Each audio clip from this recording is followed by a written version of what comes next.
we were live with Don Patterson on this channel on Sunday night, and I know you listened for a while, and I got the gist, and I could be wrong that you disagreed with me when I was speaking out against Kentucky's schedule. So I'm going to give you an opportunity to fight me on this.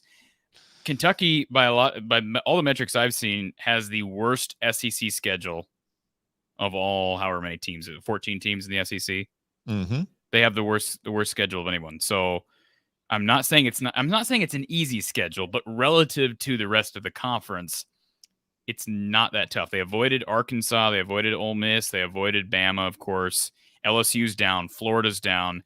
They played South Carolina. They played a lot of bowl eligible teams in 6-6, maybe 7-5. But besides Georgia, they haven't really been tested. So they play in the SEC Eastern Division. It's the weaker of the two. And so the way the scheduling format is set up in the SEC is you play everyone in your division. You play two teams in the other division. Their cross-division rival, which is idiotic, but I've addressed that in other platforms. It's not applicable here. Is Mississippi State. Mississippi State and Kentucky play every year. Their other game this year was against LSU. LSU not as good as they typically are. So Mississippi State a 7-5 team, Kentucky or LSU a 6-6 team. Their out of conference schedule is what it typically is. They schedule 3 complete cream puffs, and then they play Louisville, as they always do. In Louisville's, we're seeing what Louisville is. They're a top 50 or 60 team in the country. He was on the road. Good. He was on the road. I'll give him credit for that. They're a 6-6 team. So Kentucky probably did play the worst schedule in the conference. They play in the best conference, so they did play Georgia. Whoa. The SEC is the best conference? State. I thought you were all in the Big Ten being the best conference. This surprises me. Well, 0-3 so far, Mark. Okay. I know it's not all down. It comes down to bowl games. I get that. And keep in mind, Florida, you lose to a group of 5 school, and now we have Auburn losing to a group of 5 school. And what was the other? What was the third one? Was that a group of 5 schools? Missouri and Army. Army's what? They're independent, right? Yes. So what do we call them?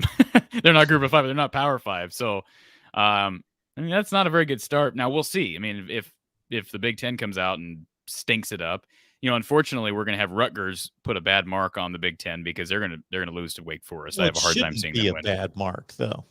Well, it's people are going to SEC fandom. The SEC fans are going to be able to say, "Oh, that's they lost to the ACC." It will be part of the record. It's not a regular bowl matchup.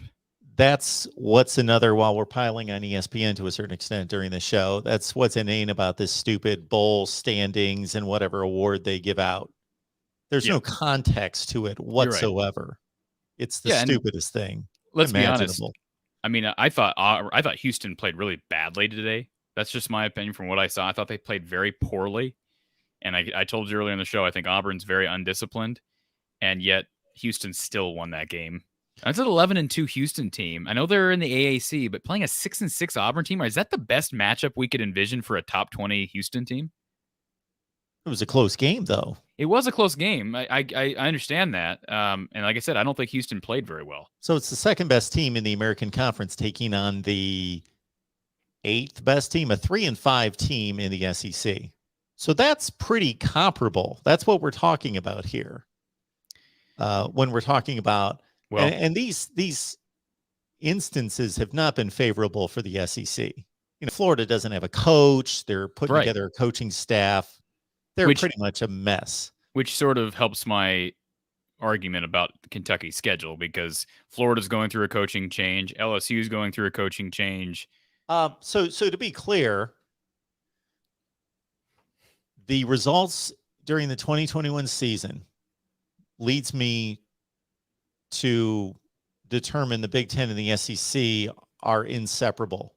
I don't think there's any way, and I would argue anyone on this point, just based on the results on the field, neither conference distinguished itself to date as being better than the other. Their out-of-conference performances were the best among the Power 5, and therefore the best among any conferences, but not was anyone dominant in any such way against the other 4 conferences. That said, if you add everything else into the equation, which equals an evaluation, at least in my behalf, of conferences, meaning recruiting rankings and NFL players and all that, and just my own eyeball evaluation, I have never been so confident that this conference is the best. This one's the second. This is third, fourth, and fifth. I've always been like, wow, I can't separate the ACC and the Pac-12 or the Big 12 and the ACC or whomever. But I have little doubt that the SEC is the best conference in college football, that the Big 10 is number 2, that the Big 12 is number 3, that the ACC is 4, and the Pac-12 is clearly 5. Why are we looking at players that go into the NFL, though? I mean, I understand. Because this has been going on forever. If this was like an aberration and this was kind of a one-time thing, but this is just a continuation of SEC dominance in producing Yeah, but NFL we're not players. talking about which conference produces more talent. We're talking about which conference performs better at the college level. Absolutely. So it's kind of like saying I'm gonna rank the SEC conference ahead of the Big Ten because they have higher recruiting classes. I mean, it's slightly different, But it plays out on the field. The results in the field back all of that and continue to year after year after year after year. well, 0-3. 0-3 against, yeah. I know. And they I know. count. The I get games what you're count. saying. I'm fine with the debate, and you could be right. I think it's my opinion. It's 1A, 1B. I'm biased though. I'm an Well, Iowa I'm guy, biased too, but I'm biased toward the Big Ten, yeah, if anything. sure. Yeah. Um, Well, I, I'll tell you, I, if Iowa beats Kentucky, that's a perfect example of a game that will help that narrative. sure, absolutely. Even though I think Kentucky's probably the worst. By the way, touchdown Louisville with 3 minutes to go. It's a 3-point game. Oh, nice.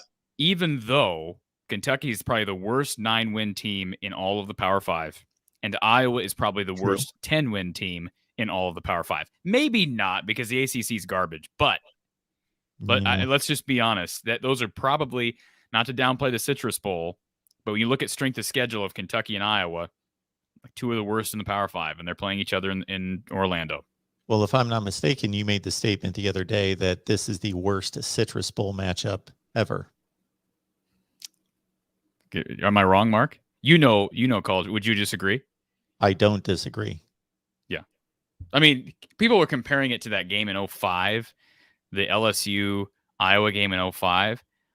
There's no well, it's because it's the last time Iowa was there, but there's no comparison.